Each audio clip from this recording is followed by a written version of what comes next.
Everard in South London is broken up. Women who had come to make a point about their safety on the streets are dragged off by officers. Now, we're all still living under COVID restrictions, but what's happened to the right to protest? Other parts of Britain saw peaceful protests, but for Cressida Dick, head of the Met, who is, of course, Britain's first ever top female police officer, there are calls this morning for her resignation.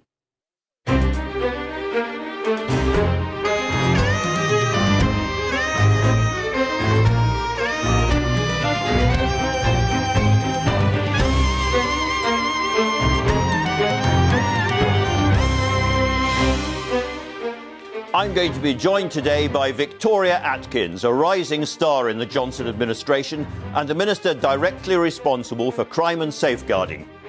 And by the Labour MP who's been reading out the names in the Commons year after year of women killed by men in Britain, Jess Phillips, Shadow Minister for Domestic Violence.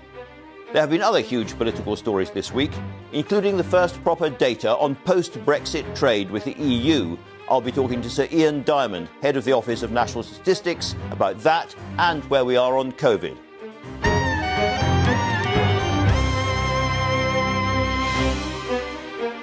I'll also be talking to the latest star in the new instalment of Line of Duty, Kelly McDonald. You probably remember her from the film Trainspotting. And to review the news, the writer, broadcaster and former Labour advisor Ayesha Hazarika, and the BBC's political correspondent who looks beyond Westminster, Alex Forsyth. So much to talk about and, relatively speaking, so little time. Let's get going with the headlines and Ben Thompson in the news studio. Ben. Andrew, thank you. Good morning. The Metropolitan Police Commissioner, Dame Cressida Dick, is facing calls to resign after fierce criticism over how her force handled a vigil in memory of Sarah Everard. Officers were seen handcuffing and leading women away from the event on Clapham Common, close to where Sarah was last seen alive. The Met has defended its actions, but the Home Secretary, Priti Patel, has asked for a full report. This update from Simon Jones contains flashing images.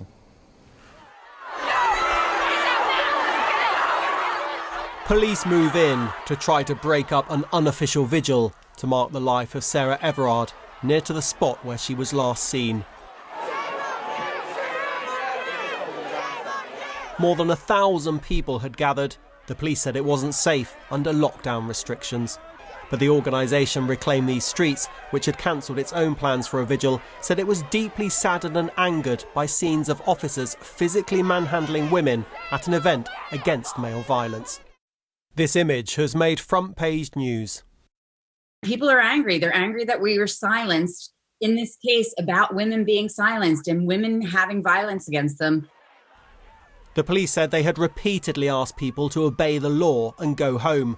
But in a tweet, the Home Secretary said, "Some of the footage circulating online from the vigil in Clapham is upsetting. I have asked the Metropolitan Police for a full report on what happened." The Mayor of London said although the police have a responsibility to enforce COVID laws, the response was at times neither appropriate nor proportionate. And there are calls for the Met's commissioner, who visited Clapham on Friday, to resign. The leader of the Liberal Democrats said Cressida Dick had lost the confidence of the millions of women in London. In the early hours of this morning, the police defended their actions, saying hundreds of people had been tightly packed together, posing a very real risk of COVID being spread.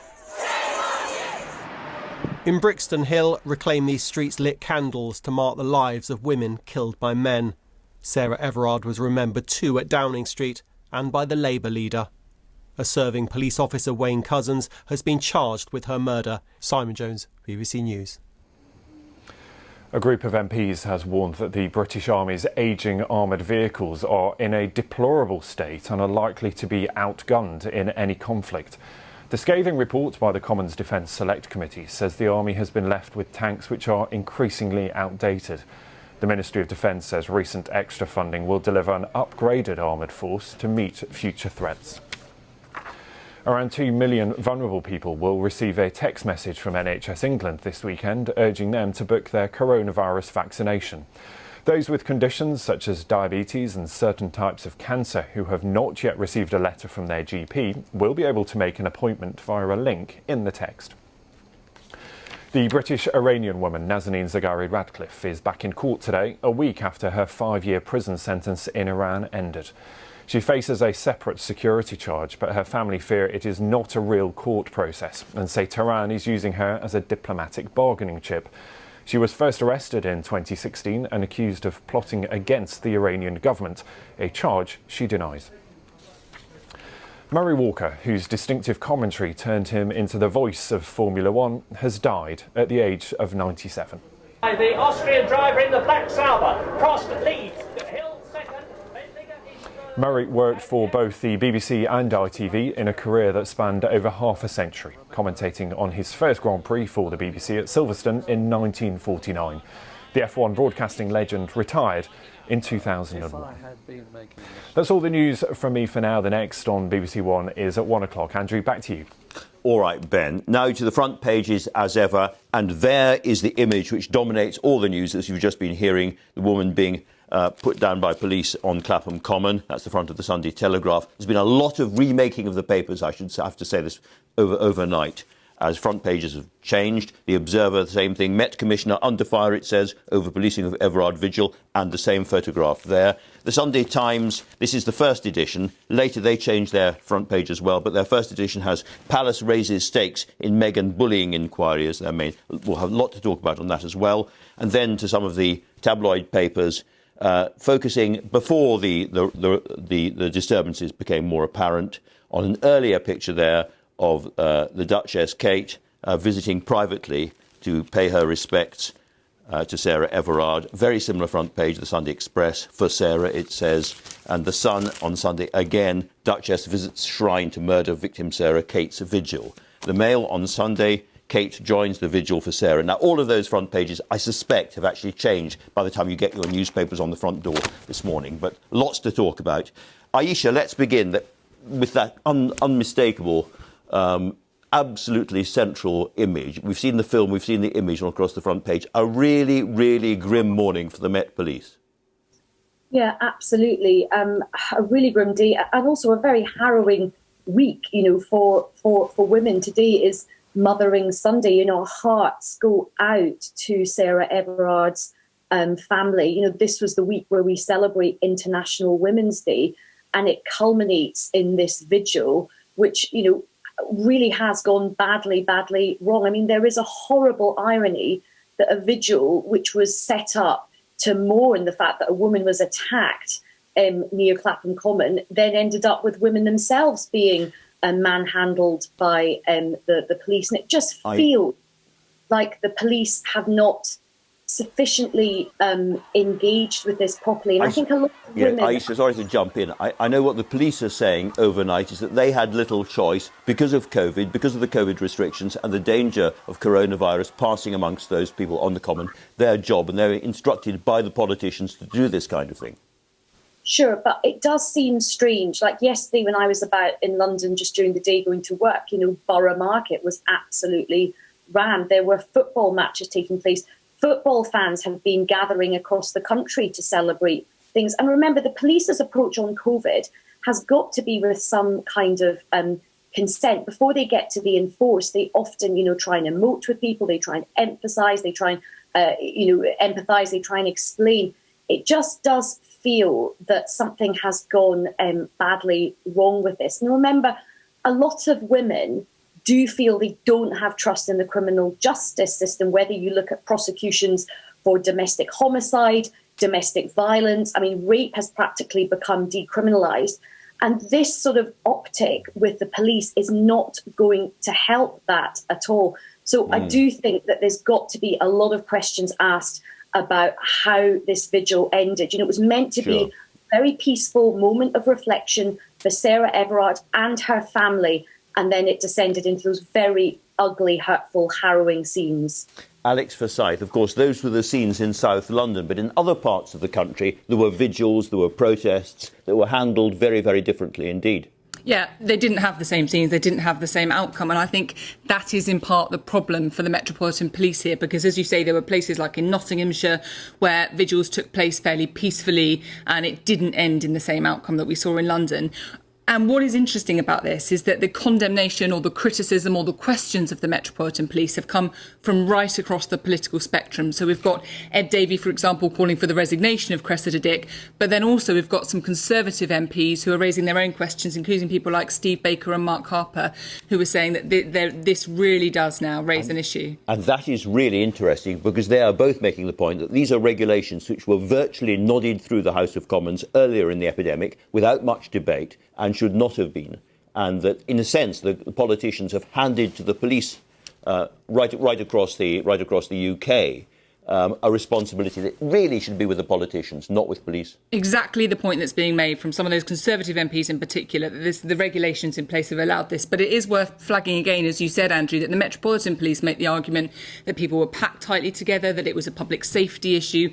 A statement overnight, they said that they didn't want to be in a position where enforcement was necessary, but they had to protect public safety. So they don't seem to be apologetic yet, but it does feel, with the images that are so dominant, and the fact that even the Home Secretary at this point has said that this needs to be looked at. Very interesting, that this isn't going to go away very quickly for Cressida Dick. Well, we are going to be talking about this story for most of the rest of the programme, but there are many other stories, of course, in the papers. Aisha, there is a briefing from Buckingham Palace, I assume, all across the front of the Sunday Times, which is, at very best, hard-edged, and some people might say quite aggressive towards Meghan and Harry. Yeah, the Sunday Times has a story that the palace is really doubling down on, this huge fallout with Meghan and Harry. It looks like they're doubling down on wanting to investigate these allegations of bullying against her, and they've brought in a sort of private law firm to do it. I mean, many people will be asking the question, look, this fallout has done a lot of damage to the reputation of the royal family. It's done a lot of damage to the reputation of the country in terms of how we're seen around the world. And, surely they should be wanting to build some bridges. Yeah. A lot of people have also commented that there hasn't been a similar investigation launched into Prince Andrew. And of course, there were very, very big questions around his associations with Jeffrey Epstein. So I think that it's very interesting. I was surprised to see the palace going in so hard on this. And Aisha, you mentioned the reputation of the royal family. There's a poll in the Sunday Mirror about that as well, isn't there? There is, and it's showing a real generational divide about the future of the monarchy. I think this row has really rocked people's perceptions, but there's an age divide. I think older people are very much, still wedded to the monarchy as a very, very important institution. But a lot of younger people, of course, the demographic is changing. A lot of people who are from ethnic minority backgrounds are kind of looking at this row and thinking, does the monarchy need to reform? I mean, I don't think we're going to be seeing the end of the monarchy, but I do think that the monarchy will have to sort of shapeshift, as it has done through the decades, if it wants to sort of maintain good public relations. I think it is going to have to address these two issues, racism and mental health.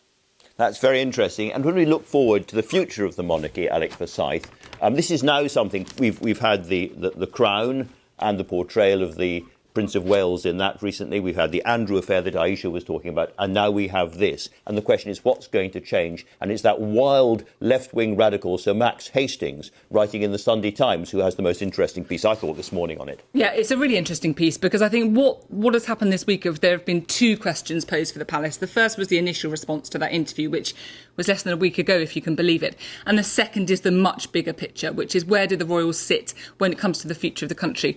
And the argument that Max Hastings, not somebody who you'd necessarily expect this argument from, as you make the point, Andrew, what he is saying is that they do have to reform, and that actually it's down to Prince Charles who has to lead the way on that, set the tone. Max Hastings knows, and he begins the piece by saying he was talking to Prince Charles and said, there should be less, self-pity in the royal family. And Charles gets very, very angry with him and says, nobody except me understands what it's like, how bloody it is being Prince of Wales. Yeah, but his argument still is that you have to do something about this. You have to set the tone with the coronation, if and when that happens. But he also talks about the fact that the royal family shouldn't be seen as an extension of the aristocracy. They have to slim down their property. They have to slim down the essence of privilege if they are going to keep in touch with the British public going forward, which is an interesting take on it. Aisha, let's turn to the coronavirus stories. Lots of those in the papers, but lots of people watching this will be wondering about their summer holidays. And it looks like British Airways has broken away ahead of the field and is going to introduce its own vaccine passport.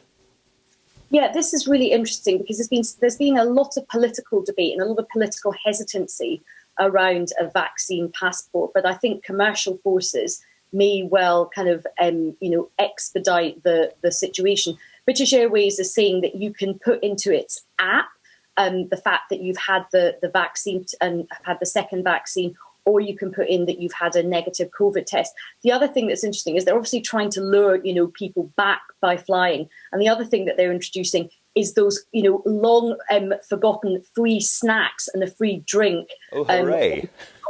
On the economy flight. So it's all about apps and snacks. Apps and snacks. A little scoop there by John Arledge on the Sunday Times. Alex, Aisha, thanks both very much indeed for that. And so to the weather.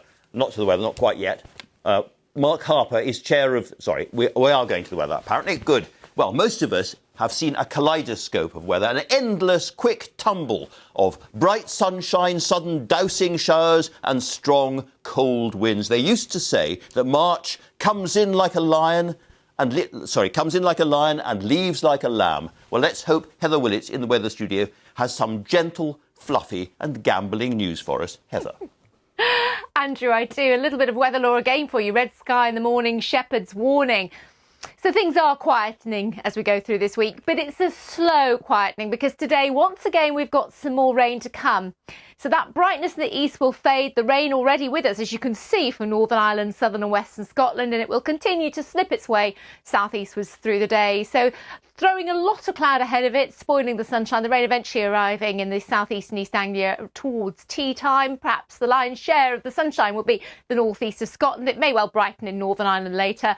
Quite a brisk northwest wind today, taking the edge off the temperatures, but nowhere near as windy as it was, of course, yesterday.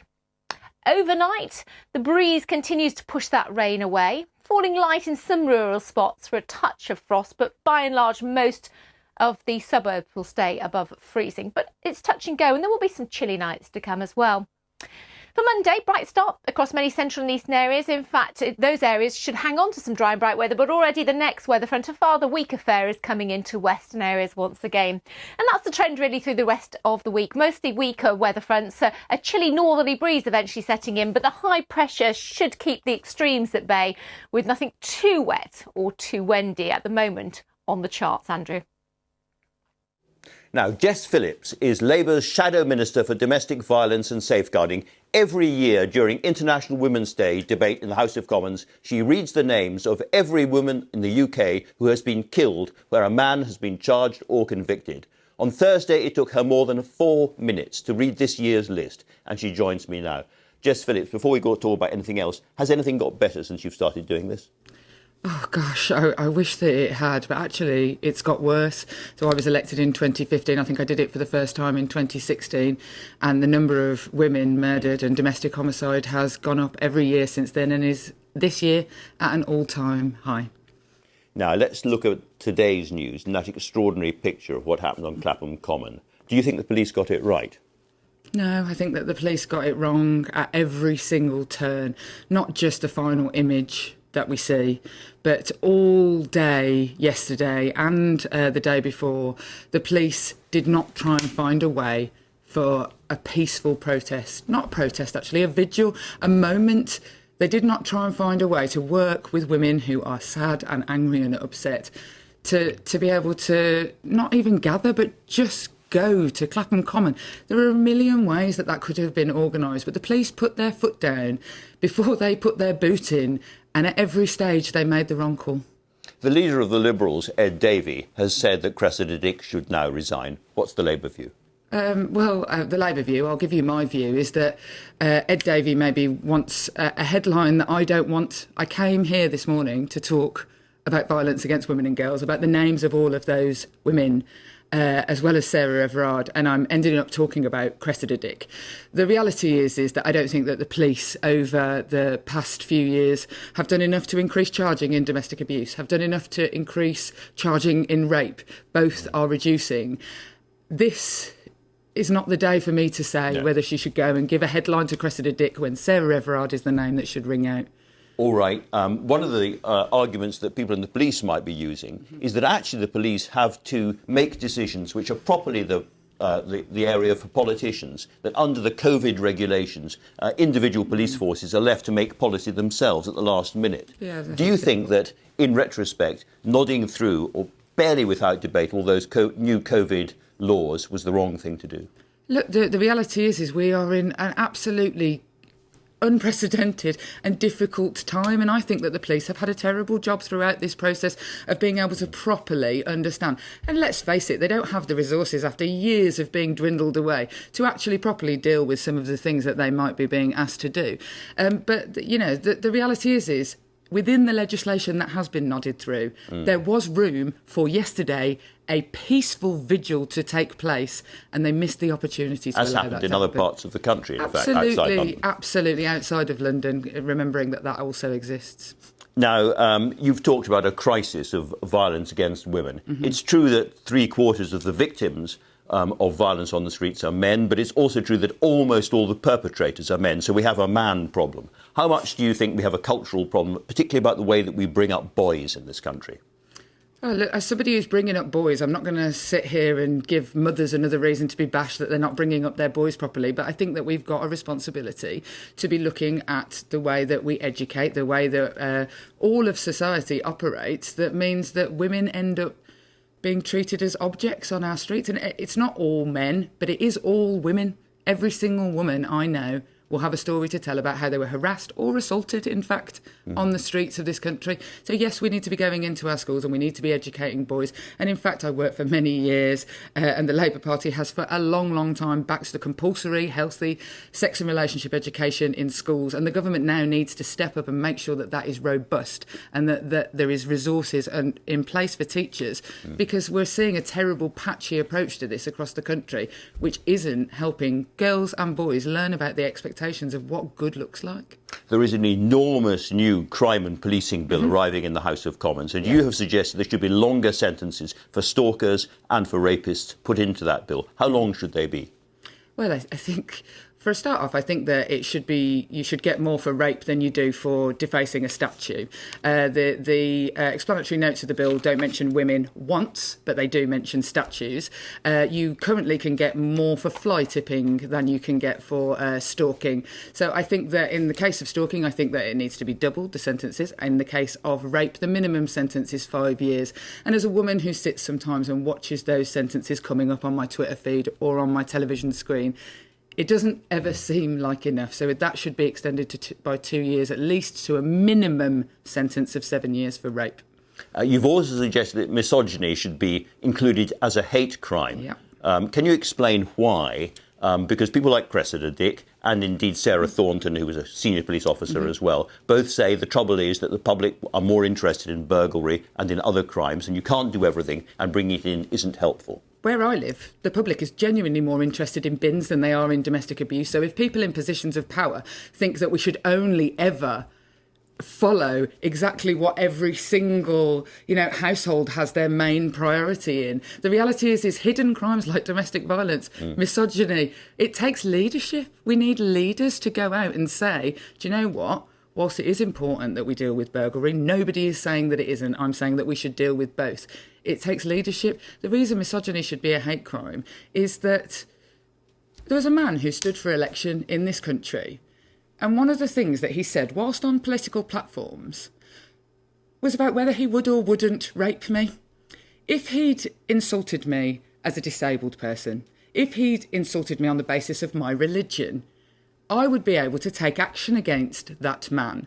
Except instead, I had to sit through weeks and weeks of people talking about whether I should or shouldn't be raped. Now, that's just me. Every single woman has experienced misogyny on our high streets. Yesterday, I was in Birmingham city centre because I was getting on the train to come here. And I noticed that there were people putting tickets on all the cars as it got dark in Birmingham city centre. There were about 6 or 7 wardens out on the streets. And I thought, God, wouldn't it be nice if when I was out on the street on a Saturday night, if there were 6 or 7 wardens watching out after me. But women don't matter as much as cars. We don't matter as much as fly tipping. We don't matter as much as statues. And the law needs to change that. Let me ask you about one other issue, if I may, which is nurses' pay, because the Labour Party has said it's got to be higher than the government have offered. Lots of rumours the government will eventually go for a 2.1% pay increase or something like that for all NHS workers. What would the Labour figure be? Look, the reality is that at a minimum it has to be 2.1%, because only at 2.1%, which was in their long-term plan, would be a pay cut because of inflation. So at a minimum it has to be 2.1%. But I'm not going to... this isn't how we organise pay in this country. There are many different unions involved in this, and they're all asking for something different. So the government should get round the table with those unions and decide what pay, and they should come to a negotiation, because if it were down to me, I think that nurses are worth the moon on a stick. And incidentally, it's funny that we always end up talking about the pay rises of these sorts of groups of people, because they're women and they naturally get paid less as a rule. And we so that's why I'm asking you work. How much more they should be paid, because in the end, if you were in power, you would have to come up with a figure. That's right. No, we would use the independent pay review body. I'm not going to make pay policy live on the television. It's not even my brief. I'm not sure that they'd be particularly grateful if I did. I think that they're worth, at a minimum, 2.1% more. Yeah, all public sector pay workers may well deserve more money. Many of them have been at least as exposed to COVID as nurses in different ways. 1% extra for each of those costs £2 billion. It's a very, very expensive thing to do. It is. So do you think that they should all be getting a bit... The reality is we just spent $37 billion on a test, track and trace system that, if my constituents are anything to go by, it isn't testing, tracking or tracing anybody. So well, it's testing. The tracing is much... is absolutely appalling, and it isn't stopping the virus. Look, it's about priorities. I want to see public sector paid workers, people who've been exposed, and not just me, the country expects this to be a moment that we look at the people that we need, and by and large the work done in the pandemic was done by women, and I haven't seen any policy that's come out of the government actually about the recovery that specifically targets the work of women. Nothing about childcare, which has been an absolute nightmare. What I see is people clapping for me, Rishi Sunak thanking me. I don't want these platitudes. I don't want them about violence against women and girls. I don't want them about the pay of women. I want action from a government who has an enormous majority and can stop saying thank you and being sorry and can start doing something. They might say, just tell us how much you'd pay me then. Well, they might say that because I'm not from the Treasury. I don't have the data in front of me. I also don't have the power to do it. So if they want to say that, they should crack on and just do it. All right, Jess Phillips, thanks very much for coming in and talking to us. Now then, this week the Office for National Statistics released the first data showing how trade's been affected since we left the EU. Exports to the EU have dropped by 41% and imports from the EU have dropped by 28%. But with so much of the economy stagnated by the pandemic, how much of that is because of Brexit and how much because of the pandemic? Earlier I spoke to Professor Sir Ian Diamond, head of the ONS and the country's national statistician. But I began with the underreporting of crimes against women. How common is this? What we have reported over many years through the crime survey that we do jointly with the Home Office is that there is a very large underreporting both of rape and of assault, which includes penetration. Indeed, in some of our more recent figures, we show that really only about a third are reported to the police, and then very many fewer of those go to prosecution. It's one of the reasons why we think it's incredibly important to do these crime surveys, because it gives people a chance to have a voice. Let's turn, if I might, to post-Brexit trade and the figures the ONS released this week. A really sharp fall both to imports and to exports. How do you account for this?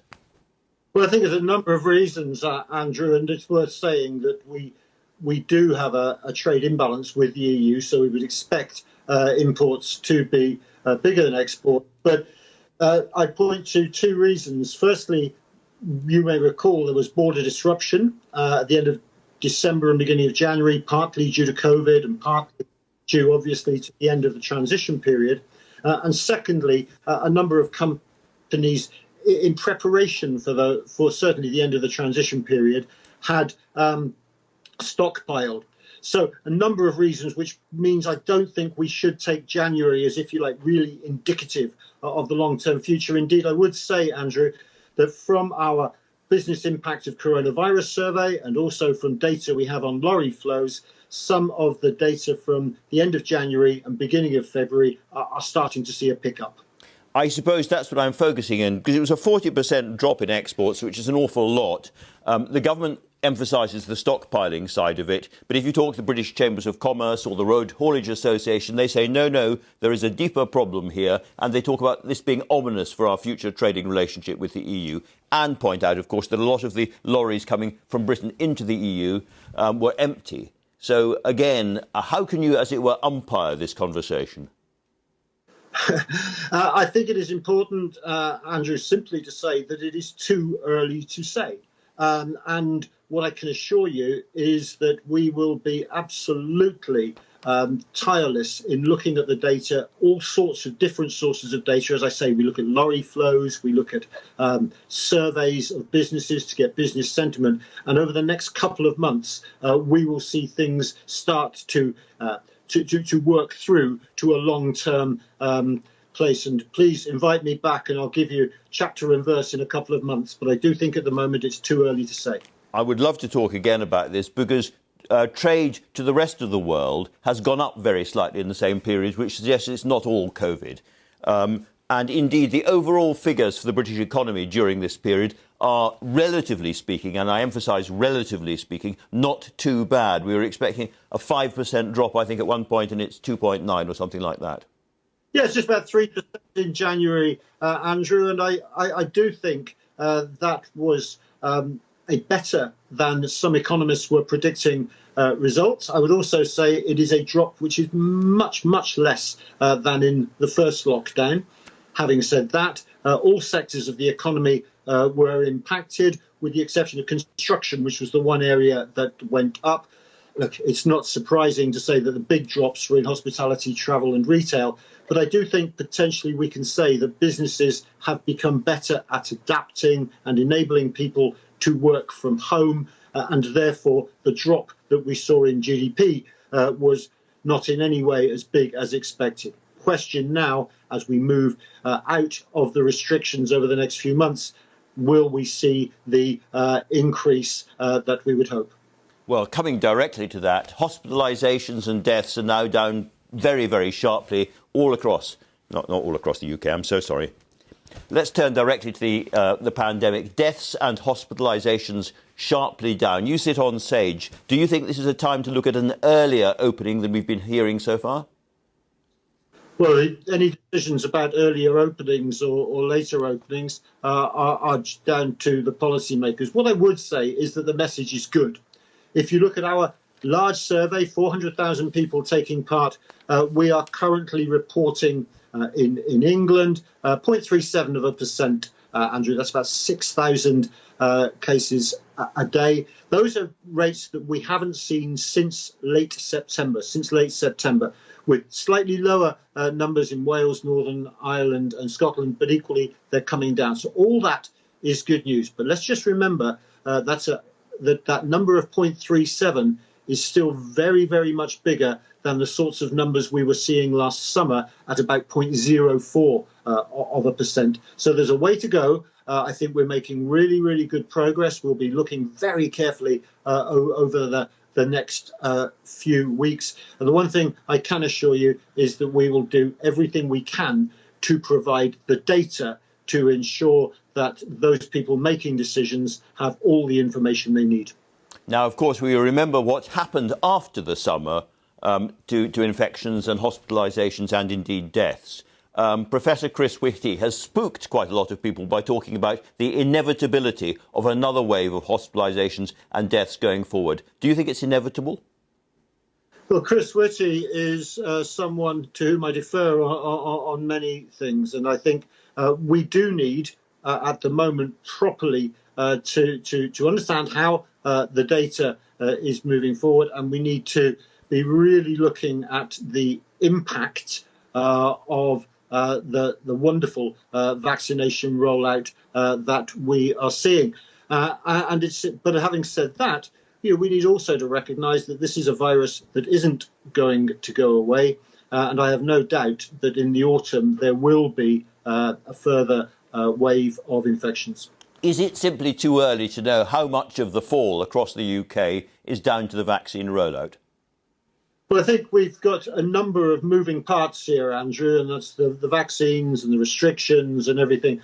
I mean, I would say, though, that this has been an incredibly impressive vaccine rollout. And we've been looking at antibodies, that's in the population, and we've been scaling up our survey in order to be able to take many more blood tests so that we can look at the impact. And what we're seeing is quite remarkable increases in the level of antibodies in the over 80s and increasingly in the over 70s. So I'm very, very confident that the vaccine rollout is really starting to provide some real protection. At the other side, we see very relatively high levels amongst young people, which just shows how much of young people have been affected by the virus. I'd finally just say on this that there is a lot of regional variation. So we find 30% of London have antibodies, whereas only 16% in the southwest. So we need to recognise that as well. Now, the ONS was in the High Court this week about the way that you treated gender recognition in the census. In effect, you went further than the government in allowing people to self-identify using driving licences and so forth. Do you accept you went too far? What I would say is we are asking exactly the same question, Andrew, as we have done since 1801. It's a very simple question. What is your sex? There is then some advice for people who wish to have advice. And in that, what we did was have some advice which said that you could, and we didn't use driving licence, I would very clearly say, you could use passports. Judge has taken the view that we should simply have the advice being that your sex is that on your birth certificate or a gender recognition certificate, and we accept that. The point being that a passport is a document on which you can, as it were, have an influence on how you are identified, whereas the birth certificate you clearly can't. Do you accept that you got it wrong as the ONS? What I would say, Andrew, very, very clearly is that we will accede to the judge's request. Sir Ian Diamond, thanks very much indeed for joining us this morning. Thank you very much, Andrew. Pleasure. The hit series Line of Duty is back on our screens next Sunday. One of the most prized roles on television is a season as its guest star. As with previous series, the star in question often plays a shadowy part at the heart of the drama. Earlier, I spoke to Kelly McDonald, who rose to fame in Train Spotting and starred in Gosford Park and Boardwalk Empire. Her character in Line of Duty is in charge of the serious crime unit who comes to the attention of AC-12's crooked cop catchers. I spoke to Kelly earlier and I asked her how big a deal it was to get this particular part. It was a huge deal, and it was an odd one because I hadn't actually watched any of the series when I got the offer. But even then, I knew that it was a huge deal. So I've been comparing it a bit to like being cast as Bond. On police! Gail Vella's murder is this force's highest profile investigation.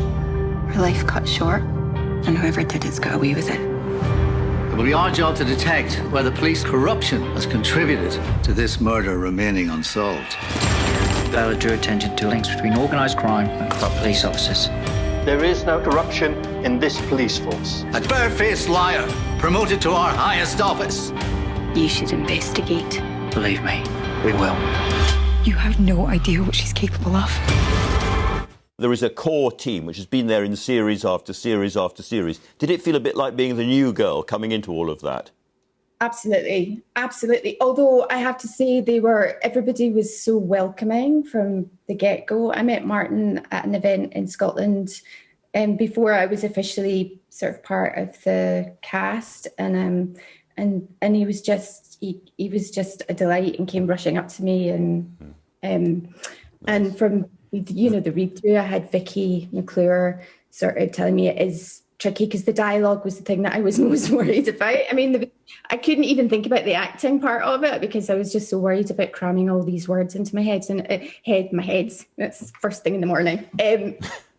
But they didn't make you sit at the other end of the lunch table or anything like that? You weren't... No, if there had been a lunch table. If there had been, yes. Yeah, it was. We were. I was really disappointed that, because everybody was so friendly, and I know in previous sort of seasons everybody would go out, and if there had been a particularly tough day on set, you know, with a lot of dialogue, like the interview scenes, for instance, you know, people would let off steam and go out for a curry, and I was quite looking forward to that. And we weren't able to, so it was definitely, I was scared. I was joking to friends when I got the park, and I had been joking that I might be the one to break line of duty. And then COVID came along, and that wasn't my fault. I did feel slightly like it's on my watch. It's on your watch. Kelly, on this particular morning, I can't end the interview without asking you about your feelings about the safety of women on the streets of Britain, because that is what we are all talking about today. Have you had any experiences yourself that lead you to understand why so many women feel anxious, nervous, radar antennae out on the streets, day in, day out? I mean, women feel like that. I've always been nervous about leaving the house at night. You know, if I needed milk and it was dark, I would rather wait for the morning than go to the local shop. And it's like many conversations that have been had over the past couple of years, you know, Me Too, and it's about time. I think it was talked about. Is it Margaret Atwood had a quote, men are scared that women will laugh at them, and women are scared that men will kill them. And it's sort of... Yes, yeah. You mentioned Me Too a moment ago. Do you think this is a moment when the culture may perhaps change as a result of the awful events that we've seen? I think yes. I think so many things are bound to change. You know, the world is a different place than it was just over a year ago, and I think it's making everybody think about life differently and how to live it well, and everybody's having these important conversations. Well, let's hope so. Kelly McDonald, it's been a privilege to talk to you. Thanks so much for joining us this morning. Thank you for having me. Now, Victoria Atkins is the Minister in the Home Office responsible for crime, safeguarding and vulnerability, and she is with me this morning. Victoria Atkins, welcome. Do you think that the Met Police should have found a way to allow the vigil on Clapham Common to happen legally and safely?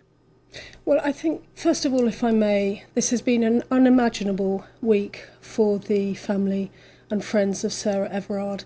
And out of that terrible, terrible loss, we have seen women across the country sharing their experiences. And so, I are very much listening to those experiences.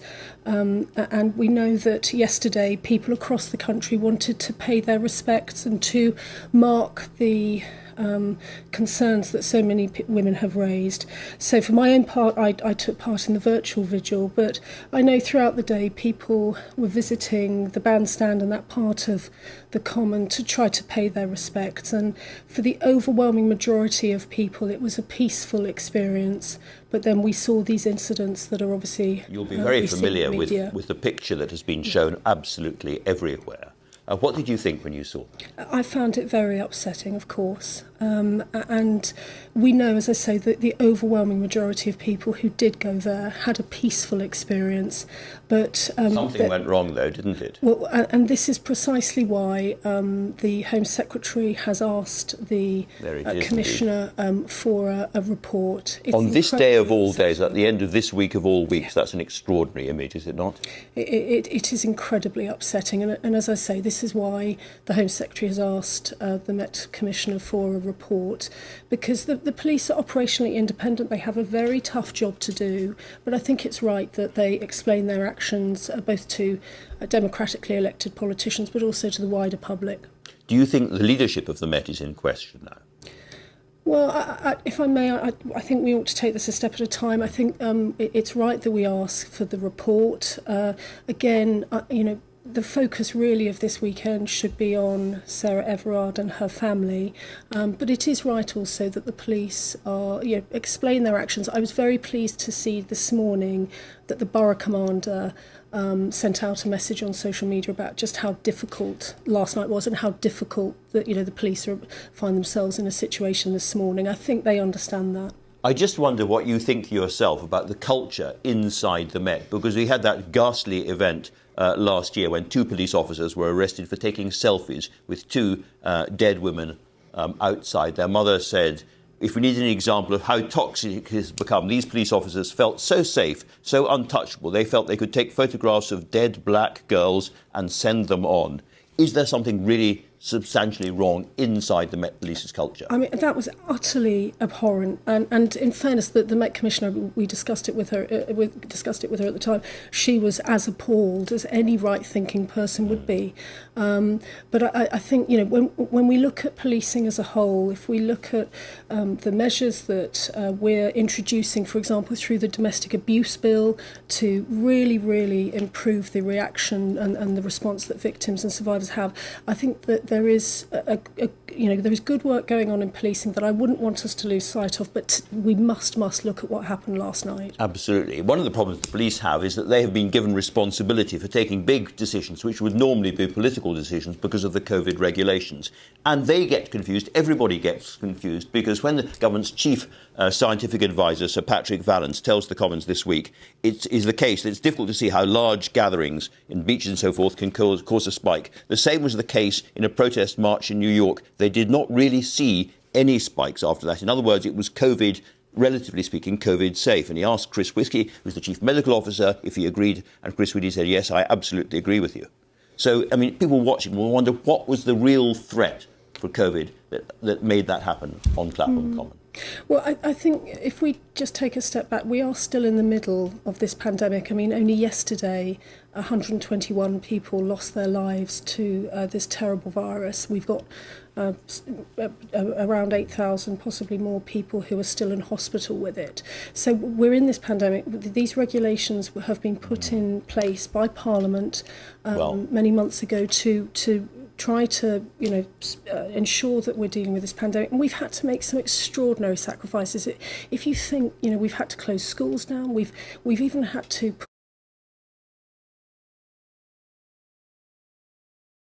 democratically elected person wants to do, except for being in this very difficult pandemic. So I appreciate these rules are very difficult, but that's why I was so pleased yesterday that the vigil organisers also organised an online vigil. So I myself played my part in the virtual vigil, and I hope that people across the country were able to as well. You say that the House of Commons passed all these regulations, but without very much debate, and many of your own MPs are really upset about that and feel that a big mistake was made, not by the Metropolitan Police just by itself, but also by the politicians who are supposed to be in charge of them. Mark Harper, who's one of your MPs, said, many are rightly horrified by this evening's scenes. There are serious questions for the Met Police Commissioner to answer.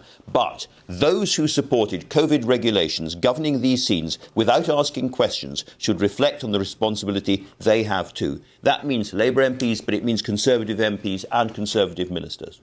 Look, Mark is a friend as well as a colleague, and there has been much debate about these regulations. We live in a democracy. It's absolutely right that Mark is asking questions about this.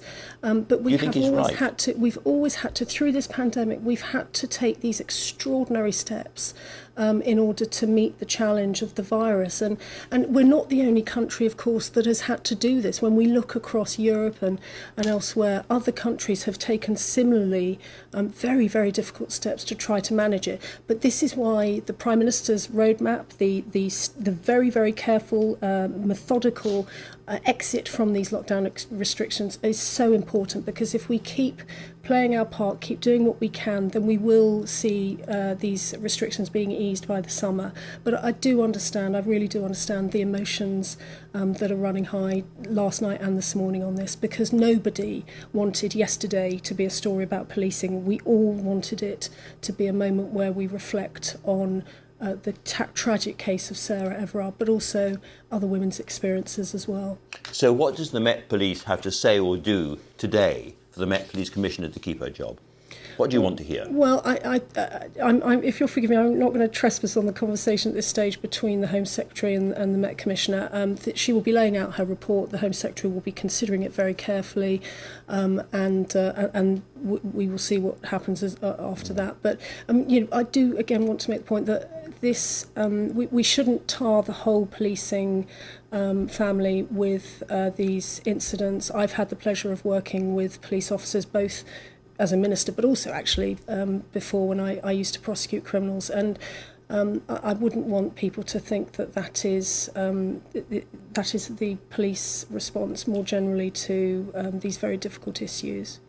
I mentioned the right to protest at the beginning of the programme. We are living through extraordinary times, and these are extraordinary measures. Can you at least promise me that when the rest of the restrictions end in June, then those extra powers that the government has taken and given to the police, those will also disappear?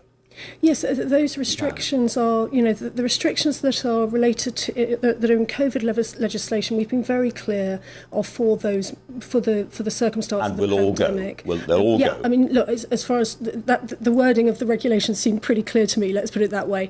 But we are. I know you're interested in the police and crime and sentencing courts bill that's coming before the House tomorrow. I do just want, if I may, to draw a very firm distinction between the peaceful vigil that yesterday was and was intended to be, and some of the very, very disruptive protests that we've seen in the last few years, where people have been gluing themselves to buildings and gates and so on and stopping members of the public from going about their business. That there is a real distinction here, and the bill tomorrow is very much looking at that latter category to just try to make sure that the Public Order Act is updated. I am interested in that bill because some of it seems to give more powers to stop demonstrations in this country going forward. Clauses 54 to 56 and Clause 60 would amend the police powers in the Public Order Act 1986 so that police can impose conditions on protests that are noisy enough to cause intimidation or whatever, or serious unease, and also have just an impact, or rather neutral word, on the community. And that appears to be the government giving itself more powers to suppress protest. No, and thank you for pointing out that the Public Order Act first came into law in 1986. I think we would all accept that the most disruptive protests, and as I say, a very, very different scenario from the sorts of things we were seeing yesterday, but those very, very disruptive protests are very different from what was anticipated by Parliament in 1986. But we have a right to protest in this country, and protests do cause noise. That's part of the point. They do have an impact. That's why they happen. And it appears from this as if the government is going to take powers to stop protests it doesn't like happening in a much wider way. Most certainly not. We absolutely support and recognise the right to peaceful protest. Absolutely right. I mean, if you think we do have a proud history in this country of protesting, and indeed, if one looks at some of the protests that unions organise, for example, they can be very, very powerful events, but they don't inhibit the day-to-day lives of people in the way that some of the protests we've seen in recent years have done. And I think it's just trying to get that balance between allowing peaceful protest and allowing members of the public to go out and get on the bus to go to work, sort of thing. I think it's this use of the word noisy that worries people. I'm quite sure the original Chartists were quite noisy. I'm quite sure the Women's Suffrage Union made a bit of noise from time to time. Do you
to vote and so on. So the measures in the bill refer to vehicular access to Parliament, and we're just not to people walking. Yeah, we're trying to as I say, maintain that balancing act within the bill of ensuring that democracy can continue, but people can also make their point in very peaceful protests. Now, one thing we know about the wider issue of violence against women is a huge problem of underreporting. Yeah. And making misogyny a hate crime would help that. Why doesn't the government just accept the amendments down in the House of Lords and the House of Commons at the moment and allow that to happen? Well, the bill that you're talking to is the domestic abuse bill, yes, which I had the great privilege of taking through the Commons. And we've done some huge work on that bill as it is. Just in the Lords, we've brought in measures to prohibit non-fatal strangulation, to prohibit threats to use revenge porn, which is very significant, particularly for younger women nowadays, and also to extend coercive controlling behaviour to police relationship abuse. What about misogyny? These will have real impacts. On the issue of misogyny, the way in which hate crime is drafted at the moment, it is very much focused on marginalised or minority groups. So we want to protect people who are living with disabilities, or we don't want people to be abused because of their sexuality or ethnicity. And the way in which it's framed is very much on protecting minorities. So clearly, I'm sorry to jump in, clearly women are not a minority, but they are, particularly at the moment, they feel a very pushed upon group, a group who are vulnerable in particular ways. And this would allow more reporting and more understanding of that. And it doesn't seem to be a problem for the police.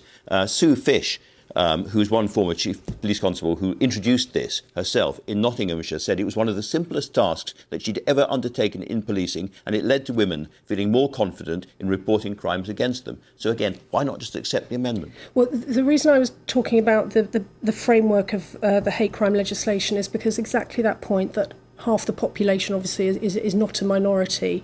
And so because of the complexities of this, we have asked the Law Commission to look at hate crime more generally, and they are looking at misogyny, for example. The reason we've had to do this is because I totally understand the passion and the emotion and the anger also that people are feeling, particularly at the moment. But if we're going to make laws, we're going to change laws, we've got to do so in a way that will stand the test of time and that will withstand scrutiny, and so that we understand the consequences of such a big change. So that's why we've asked the Law Commission to look at this. It's going to take time. I mean, they've been working on it for some months now. So this isn't a sort of short-term piece of work, but we very much are looking to them to help us with that, and then we can go forward with that work. Only 4 full-time cabinet ministers at the moment are women. Do you think the cabinet needs more women in senior positions to actually deal with issues like this?